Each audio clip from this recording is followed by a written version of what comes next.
Y'all, I'm going to be reacting to Yu-Gi-Oh! 7's episode 23, and I'll be starting my reaction to this in 3, 2, 1, and go. Alright, pumped up for this.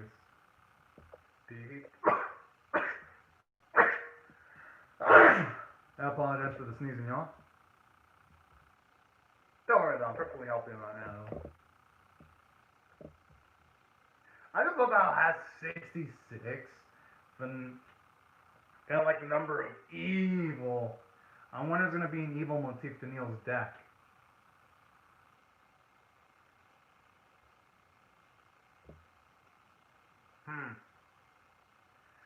I wonder if there's going to be any tag duels involved though in the series. So we haven't seen that elements in the series, at least not yet.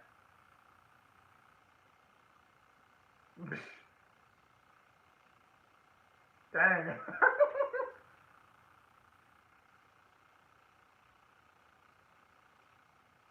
I don't think Neil wants to take their lives though.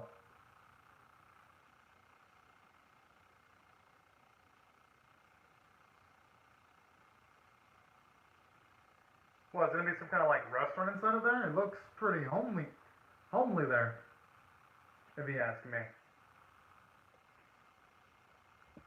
Kind of looks like Kaiser a little bit. A little bit.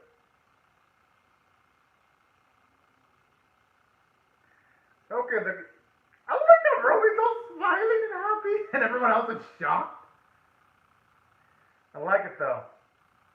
It shows more of Romin's interest, while Yuga and Luke couldn't even be bothered with this. Makes sense, but because out of the characters, Romin does have the best fashion sense. I like how all the robots just like to butter up Romin and compliment her. It's fucking adorable. I mean, at least it's adorable to see, or be, at least in a sense, to be wood like that.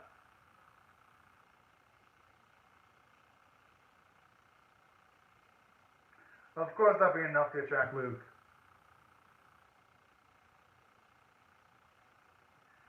Okay, who would want that piece? If they wanted to sell something to Luke, they should sell him a crown. That'd probably be the thing that would attract him. I'm assuming they're like that because probably anyone probably shows up at the location. That's probably why they're so damn desperate for any little bit of business.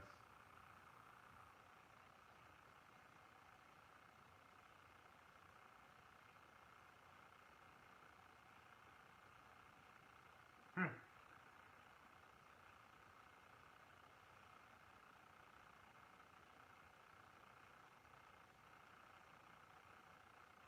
Would it really give him an edge though?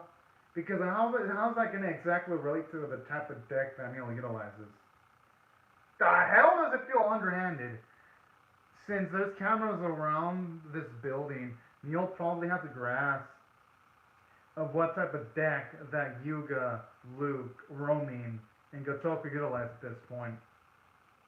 So it is fair that they get any advantage they can get. Because in a duel, it's kind of unfair to be doing someone when your opponent knows your freaking deck, but you have no idea what the opposing person's deck actually contains. And also, like, let's say someone is doing someone.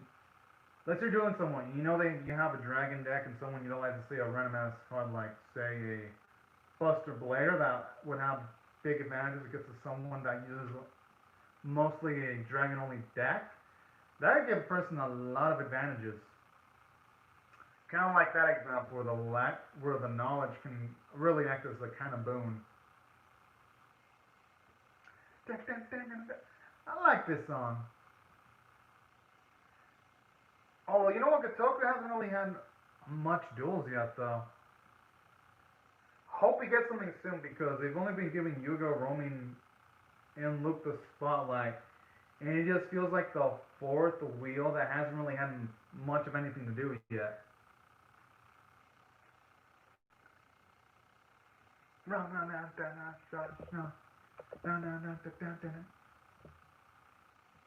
never get sick of this song.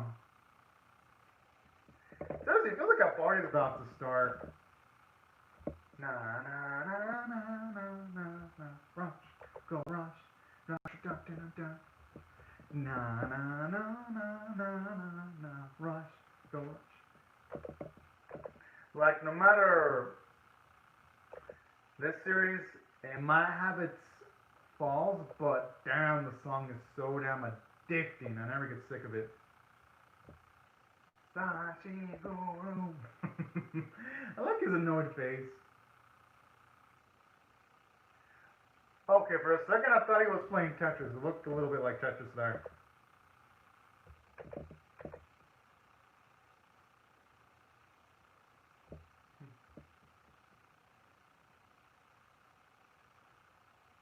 Is that really gonna help him out though?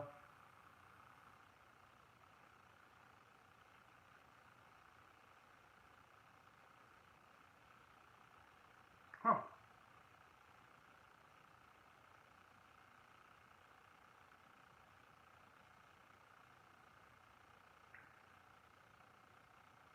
Maybe he's starting to be attracted by the prospects of Rush dueling.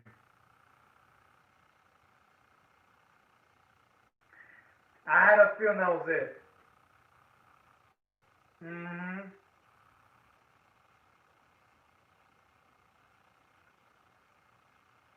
Who knows? Maybe Neil's gonna want to gain a new goal. Man, maybe he's gonna want to make something like a Rush duel, but adjusted.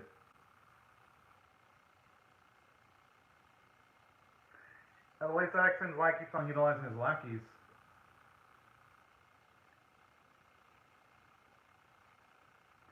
I forgot it. No, seriously, that's one of the downsides about Yu-Gi-Oh! Sevens.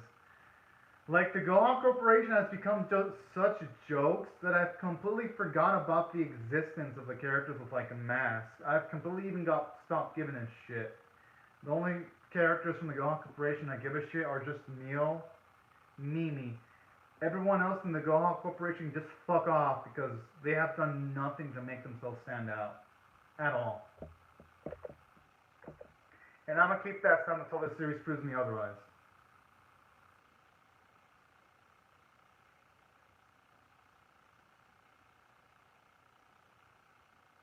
Satsuri! Satsuri! I don't know, I just like repeating what they're saying.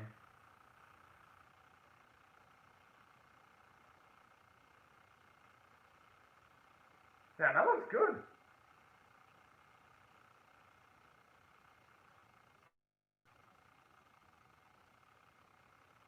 Oh.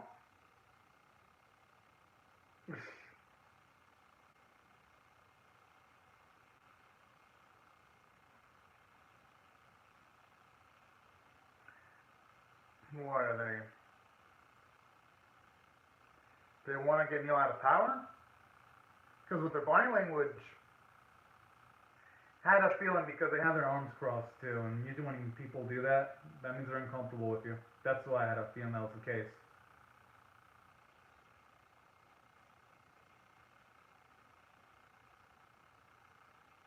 I mean, it's the Yu-Gi-Oh universe. Everything has to be decided towards dueling.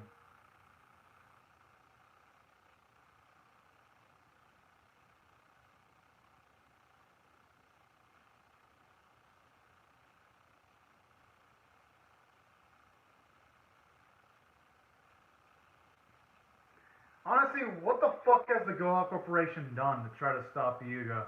They have no right about bitch when it comes to Neil.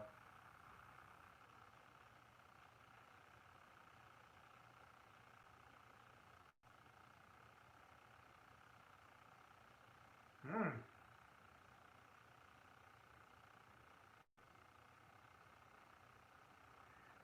Oh, me. Aww. I actually like that we're seeing more of Mimi's moral code there, where she's not gonna do something underhanded.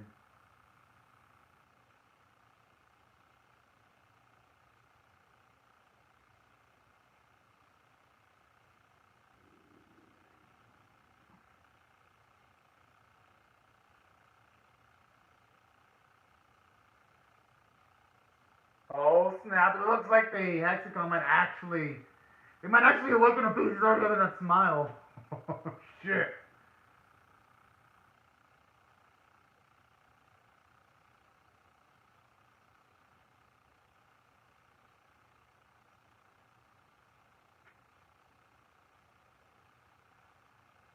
Hey, it's fair. It is 5v1. They just took the bait! Oh man, it was adorable.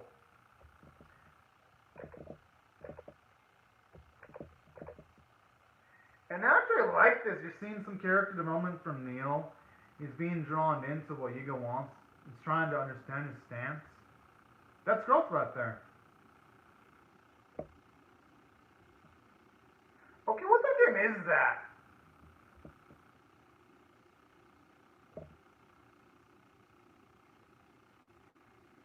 Oh, and it's shame too, because I think if it would have been equal sleeves, it would have probably looked good on Romaine.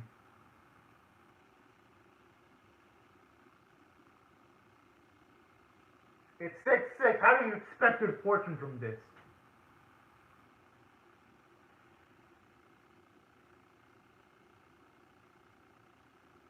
Okay, now that's just a cop out. If I was in the store, I'd be like, that is a cop out.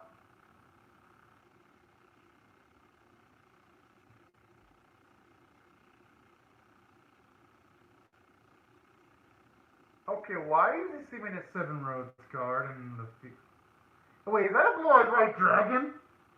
Why am I seeing Kylo's blue eyes white dragon there? What the fuck?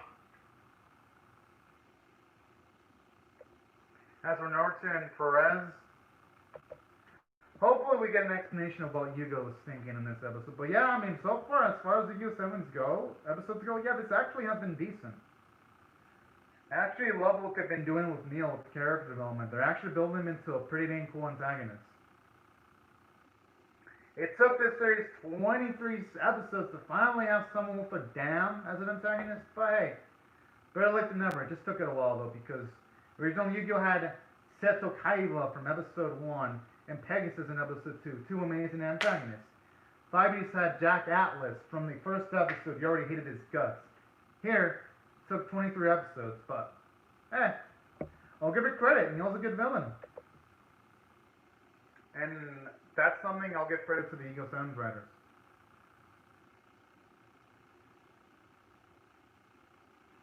Because he actually wants to take matters into his own hands, and Neil doesn't want to be a follower following the script. He actually wants to understand his opponent before battling them. That's something I actually appreciate.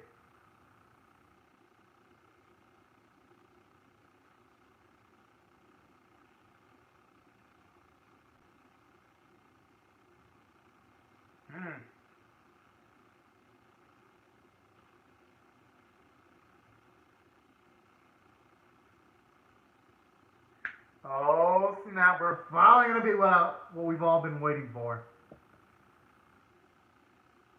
Huh? The fuck? Oh hell no, I wanna see them throw down in a duel, damn it.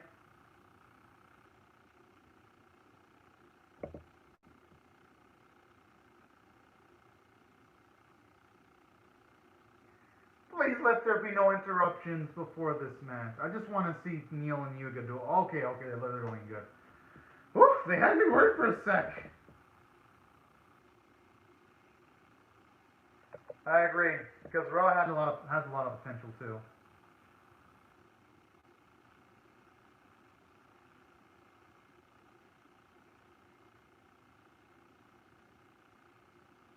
God, he's becoming really philosophical now. I don't know why he just draws the card with style. Oh man. And that's how I know you're big in Yu-Gi-Oh! You can tell how big a character is by the way they draw their cards. He's giving me like those vibes whenever Seto Kaiba or Atlas drew a fucking card. He draws them like a badass way.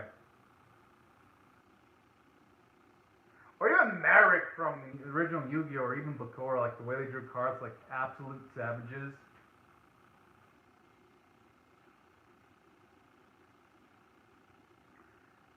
a new one.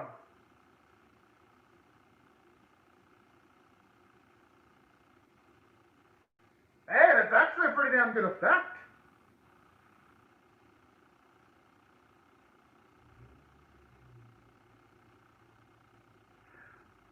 Yo, that's old school. Yo, wait, was it like, I think the last, I used to have a travel card in the old days. Oh, man. That was loving this in Yu-Gi-Oh! Whenever they use a card that I used to own. Fuck! Missing some miles in my face.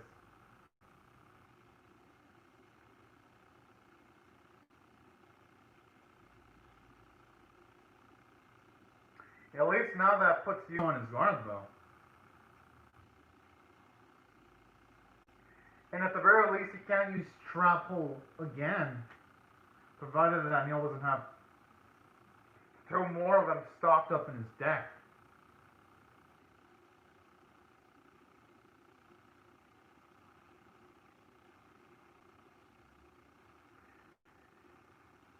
And saying that, it feels a bit too early for him to be summoning 7 rogues, though.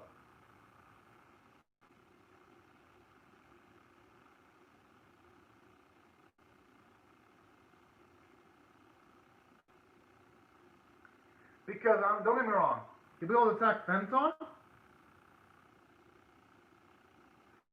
and he'll be able to do a lot of damage.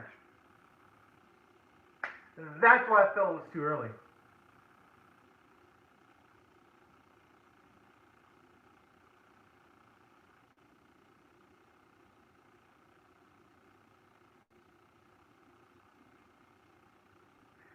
And that explains why it has such powerful effect then. Just with the specific conditions needed just to activate it.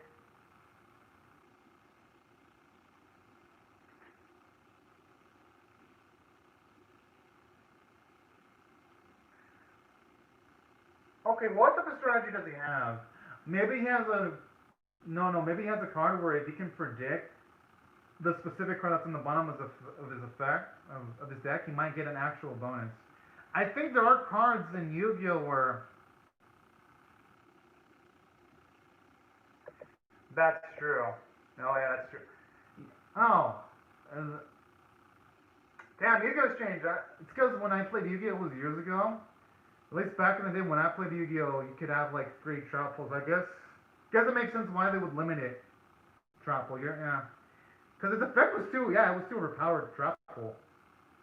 And it was easily abusable. Just like the Pot of Greed.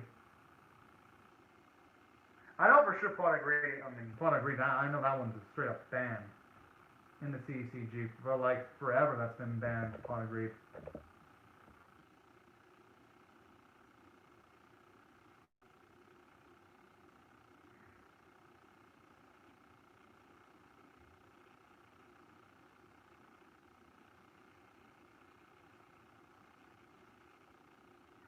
And they've probably got some kind of passive ability.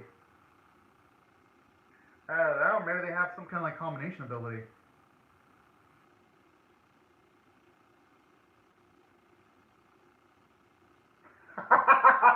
Oh.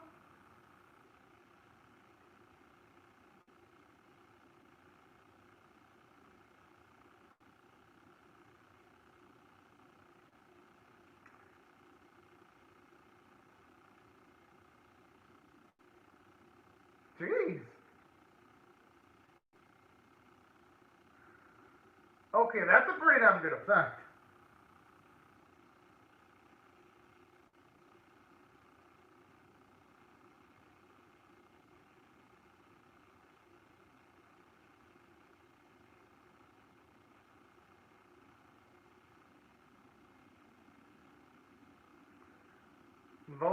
Those are all good questions. When you mad, who knows if anyone's ever going to be able to figure out those answers? Who knows if say someone can only figure out those answers after death?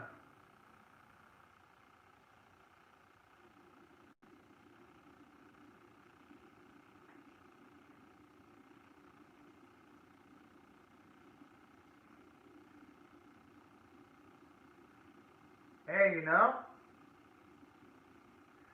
I could see why those words would have the most effect on Yuga because Yuga's constantly trying to work in science, constantly trying to invent things. So I could see why Neil and Yugo, they just naturally gravitate towards each other.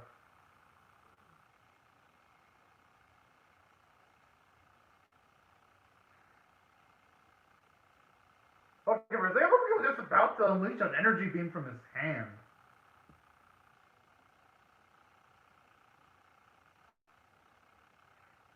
Well, this track is epic! Oh, shit!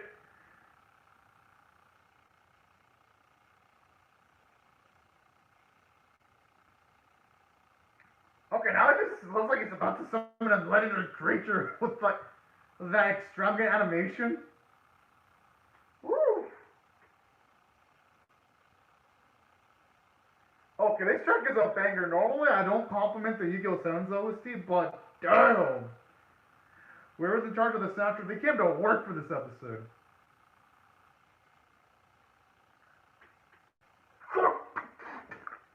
What the fuck?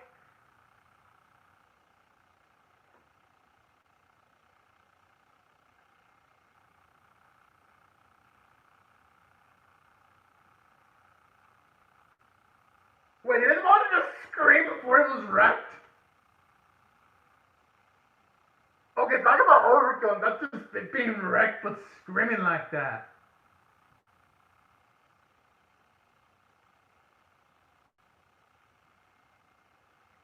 I gotta admit, Yuga Dragon does look pretty damn cool.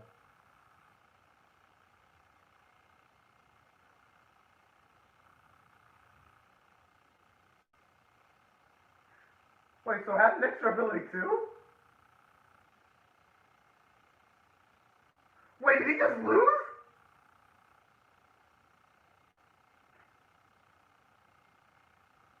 Whoa, whoa, whoa, hold the fuck up, what, whoa, whoa, whoa, whoa, whoa, whoa, whoa, holy fuck.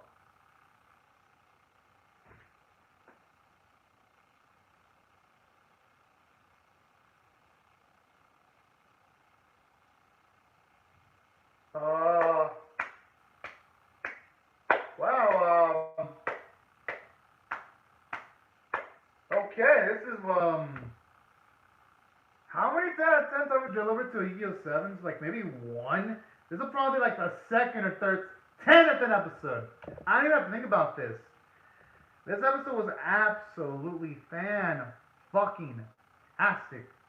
For one, aside from this being the second launch of Yu-Gi-Oh's resume, which I'm actually cool with this because, for one, Neil has been built up for a lot of episodes, and to finally see him not just walk a big game, I mean, not just talking, but he actually walked the walk and just eviscerating Yuga like that. Shit. That was absolutely amazing. So, from a character standpoint, they put Neil as a great character because now we know his mindset. He thinks about the origins of life, psychological interests. He's constantly trying to adapt into new things too. How he's interested in some roads. So he's a guy with creativity. They're making Neil into a really good character. And he beat Yuga. Anyone that can do that is a damn fine character in my book. And that was a good feat. And saying that Yuga taking the loss, I don't mind it because you lose duels eventually, and I like this. It keeps Yuga from feeling invincible. And this is the first time he got defeated by an actual antagonist. So this just elevated the stakes of that. How are they gonna? How are they gonna build out of this? Either way, cannot wait. Felt like this was finally Yu-Gi-Oh! 7's coming out party. So just great character moments all around, especially with Yuga, because he looks like he's went through it. Looks like he's about to go through an existential crisis after this loss. Like his face. Jeez. Oh snap! Wait, that looked like the motherfucking Red Eyes. Was that the Red Eyes Black Dragon? I have to be imagining shit. There's no fucking way that's that looks like Jinochi. Yo, that looks like the motherfucking Red Eyes Black Dragon. Oh, yo. I used to also own a Red Eyes Black Dragon and a Blue Eyes Black Dragon and a Dark Magician. I used to always buy those basic decks. Wow, yeah. Yo, this series is finally becoming. Took Yu-Gi-Oh! 7's 23 episodes, but it's finally becoming good. I'm happy though. You know? It's finally paying off the patience. Although out of the card game honest, I still think Shadowverse has the edge. Yu-Gi-Oh! 7 is getting closer. It's getting closer to Shadowverse. I'd still give a slice to Shadowverse because Shadowverse has like higher visual quality, and I think it has better characters like Alice and Lucia. But damn, 7's getting close. It is getting fucking closer, and I dig it. But yeah, I think other reasons why it deserves a 10 and those from the story standpoint, it didn't waste time. Literally, it was first half was building up Neil's personality. Second half was an epic duel. Like, what more can you ask for? Actually getting a character's personality right before the duel. That's something I wish Yu-Gi-Oh! 7 did more of. So that's cool because some of the best episodes in this series have been duels against characters with build up. Like Mimi, she had build up. Roman had build up. Like those duels that they had were amazing. And same with Neil. I am surprised Yu-Gi-Oh! 7 doesn't do this more often. If it did, this series would probably be loved more from the Yu-Gi-Oh! Fandom. So that's why I thought I did great from character and story standpoint. Animation was fucking beautiful. They give Neil the King's treatment with the way he was just putting on those cards like this and drawing cards like a badass. It's like, that's how you know he's an important character. Whenever characters in Yu-Gi-Oh! Just draw cards like badasses, that's how you know they're gonna be big players in the whole thing. And the art was damn beautiful. And on top of that, like the music was just pure orgasm worthy. Beauty to the ears. Voice performances are amazing, and that's why this episode had to get a 10 out of 10. But anyways, y'all, these are my thoughts on the episode. And before I go, I'd like to just say thank you, Norton Perez, for calling from the lounge. It was actually fun talking to you about Yu-Gi-Oh! It was awesome. And for everyone else, thank y'all so much for watching my live stream reaction. Hope y'all have a great, safe, and fantastic day. Hope y'all share the video, comment, rate it, subscribe.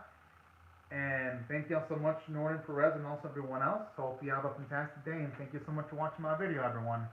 Bye-bye.